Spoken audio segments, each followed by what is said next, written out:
Tempus Veritatis. Houve um tempo em que a educação era a plataforma que retirava o ser humano da indigência intelectual e descortinava um horizonte de possibilidades de crescimento, essencialmente no campo intelectual, mas que trazia como consequências o sucesso social e o progresso econômico. Aquele tempo parece ter sido deixado para trás em nome de outras pautas e novos interesses que emergiram nos últimos 70 anos. Ao longo da história, várias abordagens educacionais têm sido desenvolvidas para cultivar o pensamento crítico, a criatividade e o conhecimento em diversas áreas do saber. Entre essas abordagens, destacou-se o método Trivium e o Quadrivium, que desfrutaram de grande prestígio na educação clássica por séculos, moldando o pensamento e a prática educacional em diferentes culturas e períodos. O método Trivium e Quadrivium remonta à Antiguidade Clássica, mais especificamente à Grécia e Roma antigas, onde foi desenvolvido como parte fundamental da educação aristocrática. O termo Trivium deriva do latim, significando as três vias ou as três artes e refere-se às três disciplinas fundamentais, gramática, lógica, ou dialética, e retórica. O Quadrivium, por sua vez, abrange 4 áreas: aritmética, geometria, música e astronomia. Partindo do Trivium, inicialmente, os alunos aprendiam a linguagem e sua estrutura, incluindo vocabulário, sintaxe e regras gramaticais. Essa fase da educação focava na compreensão das palavras e na habilidade de ler e escrever corretamente. Após dominar a gramática, os estudantes avançavam para a lógica, onde aprendiam a arte do raciocínio. Isso envolvia análise de argumentos, identificação de falácias e desenvolvimento geral do pensamento. A última etapa do Trivium era a retórica, que se concentrava na arte da comunicação persuasiva. Os alunos aprendiam a expressar suas ideias de forma convincente, utilizando técnicas de argumentação e eloquência. Chegando ao Quadrivium, o aluno era apresentado aos estudos da aritmética, geometria, música e astronomia. A aritmética, disciplina que abrange o estudo dos números e das operações matemáticas básicas, como adição, subtração, multiplicação e divisão. A geometria, onde os alunos exploravam as propriedades e relações dos objetos no espaço, incluindo formas, ângulos, áreas e volumes. Na música, além de abordar aspectos práticos, como harmonia e ritmo, esse componente também incluía o estudo teórico da música, como acústica e teoria musical. Por fim, a astronomia envolvia o estudo dos corpos celestes, suas órbitas e movimentos, bem como sua relação com o tempo e a medida. Adquiridos estes conceitos preliminares, conhecimentos e habilidades, o ser humano estava minimamente preparado para compreender o mundo em que vivia e tinha melhores condições de lidar com as relações sociais, políticas e econômicas de seu tempo. O método Trivium e Quadrivium alcançou seu apogeu na Europa medieval, onde formou a base da educação em mosteiros e universidades. Escolas renomadas, como a Universidade de Oxford e a Universidade de Paris, adotaram esse método, influenciando a educação em toda a Europa. Com o tempo, a Revolução Científica e Industrial do século XVIII e XIX impulsionou ainda mais a mudança na educação, com um foco crescente em disciplinas como ciências naturais, engenharia e economia. O método Trivium e Quadrivium, então, foi gradualmente relegado ao status de curiosidade histórica, sendo substituído por modelos educacionais mais modernos e especializados. Por outro lado, o positivismo, uma corrente filosófica e científica que emergiu no século XIX sob a liderança de Auguste Comte, teve um impacto profundo na educação, contribuindo significativamente para o declínio dos métodos Trivium e Quadrivium que haviam dominado a educação por séculos. O positivismo enfatizava a importância do método científico e da observação empírica como a base para o conhecimento legítimo. Defendia a ideia de que somente as informações obtidas por meio da experiência sensorial direta e da análise racional deveriam ser consideradas como válidas. Comte propôs uma hierarquia das ciências, com as ciências mais abstratas, como a matemática, a física e a química, ocupando o topo, enquanto as ciências sociais, como a sociologia, estavam no nível mais baixo.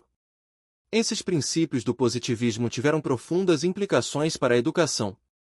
O ensino baseado na observação e na experimentação ganhou destaque, deslocando a ênfase tradicional nas humanidades e nas disciplinas clássicas do Trivium e Quadrivium. A educação tornou-se mais voltada para o estudo das ciências naturais e aplicadas, refletindo a crença de que essas áreas forneceriam um conhecimento mais útil e confiável para o progresso da sociedade. O advento do positivismo coincidiu com uma mudança mais ampla na percepção do conhecimento e da educação. Os métodos Trivium e Quadrivium, baseados em disciplinas clássicas como gramática, retórica, música e astronomia, foram considerados cada vez mais como antiquados e inadequados para atender às necessidades de uma sociedade em rápida transformação. O positivismo exerceu uma influência profunda na educação do século XIX, promovendo uma mudança de paradigma em relação aos métodos educacionais tradicionais como o Trivium e Quadrivium. Ao enfatizar a primazia da ciência e da observação empírica, o positivismo desafiou as premissas subjacentes à educação clássica e contribuiu para sua gradual substituição por modelos educacionais mais orientados para as ciências naturais e sociais. Em outra reviravolta para a educação, surge o gramscismo no início do século XX, principalmente durante as décadas de 1920 e 1930. Antônio Gramsci foi um importante teórico marxista e político que viveu entre 1891 e 1937. Ele desenvolveu suas ideias principalmente durante o período entre guerras, quando estava envolvido com o movimento comunista na Itália. Gramsci escreveu extensivamente sobre questões políticas, sociais e culturais, e suas obras mais conhecidas, como os Cadernos do Cárcere, foram produzidas durante seu período de prisão sob o regime fascista de Mussolini, entre 1926 e 1937. Foi nesse contexto que ele desenvolveu suas teorias sobre hegemonia, cultura e política. Gramsci argumentava que a classe dominante mantinha seu poder não apenas através da coerção física, mas também pela disseminação de suas ideias e valores através da cultura. Ele cunhou o termo hegemonia para descrever o processo pelo qual a classe dominante estabelece sua autoridade moral e intelectual sobre a sociedade, moldando as percepções e valores comuns. No contexto da educação, os seguidores de Gramsci aplicam essas ideias ao examinar como as instituições educacionais reproduzem e perpetuam as desigualdades sociais. Eles argumentam que o sistema educacional não é neutro, mas reflete e reforça as relações de poder existentes na sociedade. Eles enfatizam a importância da educação como uma ferramenta para capacitar os grupos marginalizados e promover a transformação social. Em resumo, o gramscismo representa uma interpretação das ideias marxistas que destaca o papel central da cultura e da educação na reprodução das relações de poder. Avançamos um tanto mais e chegamos a 2024. Época em que os educadores e educandos são desafiados a enfrentarem novos paradigmas, reais ou imaginários, num processo que tem posto sob julgamento a finalidade da educação e seus métodos. Assim, ao longo da história, nos nutrimos do Trivium e Quadrivium, fomos anestesiados pela influência do positivismo e, desaguando no pântano do gramscismo, agora somos desafiados a existir como sociedade. Particularmente o ano de 2024 é decisivo e desafiador para o Brasil, porque coincide com o processo que levará à aprovação de um plano decenal para a educação brasileira, o Plano Nacional de Educação, PNE de 2024 a 2034. Para a elaboração desse plano, foi necessária, entre outras ações, a preparação e execução de uma conferência que estabeleceu as bases para a elaboração do Plano de Abrangência Nacional, a Conferência Nacional de Educação, CONAE 2024. Tudo muito organizado, estudado, discutido, elaborado e com consequências nacionais e decenais. Certamente o PNE de 2024 a 2034 deveria ter seu foco integralmente direcionado para a melhoria da qualidade da educação nacional, que se encontra atualmente entre os piores resultados do PISA, que é uma sigla que se refere ao Programa Internacional de Avaliação de Estudantes, Programme for International Student Assessment, em inglês. É uma iniciativa da Organização para a Cooperação e Desenvolvimento Econômico, OCDE, que visa avaliar o desempenho de estudantes de 15 anos de idade em diferentes países ao redor do mundo. O Brasil está em 64º lugar em matemática, 53º em leitura e 61º em ciências entre as 81 nações avaliadas. O resultado é pior que o de Uruguai, Chile, México e Costa Rica.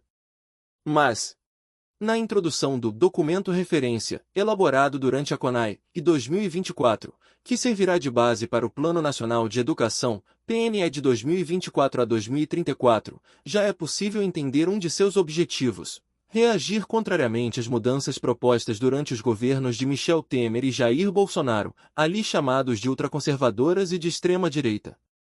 Os retrocessos na agenda nacional, iniciados no governo Temer e aprofundados na gestão Bolsonaro, acentuaram políticas, programas e ações neoliberais, ultraconservadoras, como expressões hegemônicas do ideário da extrema-direita.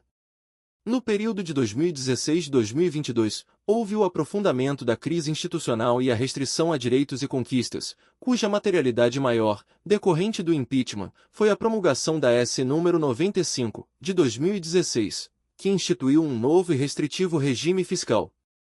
No governo Bolsonaro se intensificaram ações e políticas que impingiram fortes obstáculos e retrocessos à democracia, à participação social e à garantia dos direitos sociais, página 12. Uma leitura honesta deste documento traz algumas reflexões e perguntas. Quem definiu que aqueles governos foram ultraconservadores e de extrema-direita?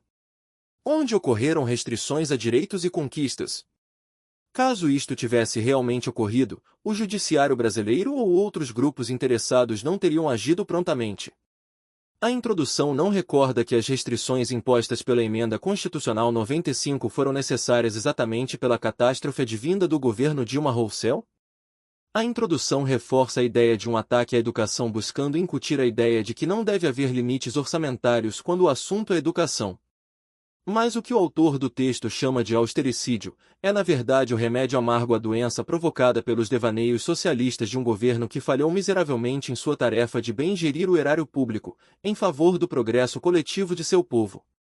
Diz a introdução. Em consequência, foi afirmada uma política de austericídio fiscal que se aprofundou na última década, desde a aprovação da Emenda Constitucional nº 95, de 15 de dezembro de 2016, do teto de gastos, comprometendo de maneira crítica os recursos da educação e o cumprimento do PNE, página 12.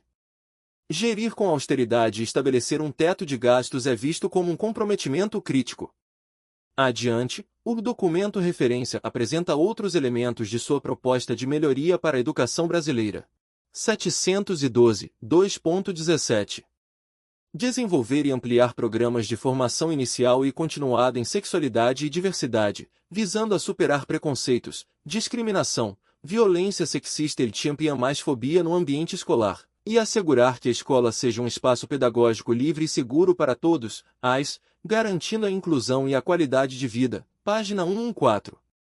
A pergunta é: de que forma nossas crianças e adolescentes serão doutrinados através dos programas de formação inicial e continuada? Ainda que dirigidos aos docentes, este programa terá como público-alvo os alunos. Matemática, leitura e interpretação de textos, ciências, que importam? O que nossos jovens têm necessidade é do seu alinhamento com pautas identitárias que tanto têm ocupado espaço em todas as mídias. E por falar em mídias, 644. É preciso enfrentar e superar formas estruturais de preconceito e discriminação e formas de violência contra as instituições educativas, suas, trabalhadores, profissionais e estudantes, como, por exemplo, movidas por ideologias extremistas e de exaltação do ódio, com bases no supremacismo branco, racismo, capacitismo, misoginia, xenofobia, championfobia, fascismo e neonazismo, assim como sua disseminação por meio de meios digitais, que necessitam de regulação, página 105.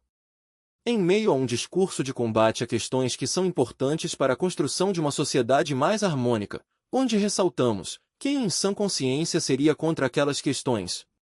Eis que surge um elemento alienígena à melhoria dos índices da educação nacional, a regulação das mídias digitais.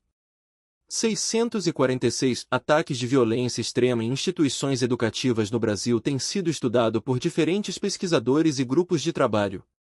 Em síntese, os ataques são premeditados e realizados por indivíduos jovens, brancos, do sexo masculino e que alimentam algum sentimento negativo em relação à escola. De maneira geral, são sujeitos que manifestam gosto pelo uso de armas associado à violência, agressividade e participam de grupos que disseminam discurso de ódio nas plataformas digitais, página 105. Os alvos já estão definidos, jovens, brancos, do sexo masculino. Quem são os pesquisadores? Que grupos de trabalho são esses? Quem patrocinou os estudos? onde podem ser consultados seus métodos, recortes estatísticos e resultados. A questão das armas, pauta tão cara ao governo Bolsonaro no sentido de manutenção da liberdade e dos direitos individuais, é colocada no mesmo contexto da violência escolar. A método. Quais são os dados empíricos que dão base à existência de fascismo, nazismo, racismo, supremacismo branco, ideologias extremistas e de exaltação do ódio, de forma tão estruturada que careça de sua inclusão no PNE? Já não fazem parte do escopo do nosso Código Penal? Não parece a importação pura e simples de questões problemáticas em países europeus ou dos Estados Unidos? Querem mesmo nos fazer crer que no Brasil, um país onde, segundo dados do IBGE, aproximadamente 56% dos brasileiros se identificam como negros, pardos, indígenas ou descendentes de asiáticos. Por outro lado, aproximadamente 44% dos brasileiros se identificam como brancos. Reforçando o ponto, em um país onde a minoria é branca, onde a miscigenação é uma característica básica, o PNE deve olhar para o nazismo, o fascismo e o racismo como pontos fundamentais de combate para a melhoria da qualidade da educação? Poderíamos atravessar páginas e páginas elencando e comentando recortes do texto do documento referência, mas não o faremos pois já atingimos o ponto que desejamos. Enquanto nos distraímos com prisões de nomes importantes do cenário político nacional, operações de busca e apreensão com nomes chamativos, elementos de pirotecnia que desviam a atenção, e outras tantas quase notícias, a esquerda segue seu projeto. O PNE será aprovado ao longo de 2024 e os nomes fortes da oposição, ou seja, os políticos vinculados à direita, ou ao conservadorismo, ou ainda as meretrizes da política, que vendem seu apoio em troca de cargos, verbas ou outras benesses. Onde estão? O que têm feito para evitar ou ao menos minimizar os danos desta tragédia anunciada? Estão certamente ocupadas com a pirotecnia esquerdista. Como não cansamos de repetir, ocupar a presidência do Brasil é apenas ocupar um espaço, dentre tantos outros possíveis. Conquistamos o ponto mais alto, nos falta conquistar os mais importantes. Revista 6C, edição 1ª. A educação e a cultura são pontos nevrálgicos para a manutenção de uma política de Estado com pretensões de durabilidade. Não que devamos desconsiderar as blitzkrieg da esquerda, mas precisamos operacionalizar frentes de trabalho com olhos voltados para 10, 20, 30 anos adiante, assim como nossos adversários vêm fazendo há décadas. A esquerda não descansa, a esquerda não desiste, a esquerda não brinca de conquistar o poder. Enquanto temos nos ocupado de afugentar os cães que ladram, a caravana do PNE passa, em silencioso e premeditado desfile. Chegou a hora da verdade para a educação brasileira, precisamos acordar nossos deputados e senadores, pois o tempo é curto e a verdade é dura. Texto do autor Maurício Mota publicado na revista Conhecimento e Cidadania, edição de fevereiro de 2024. Curta, comente e compartilhe esse vídeo. Obrigado por assistir.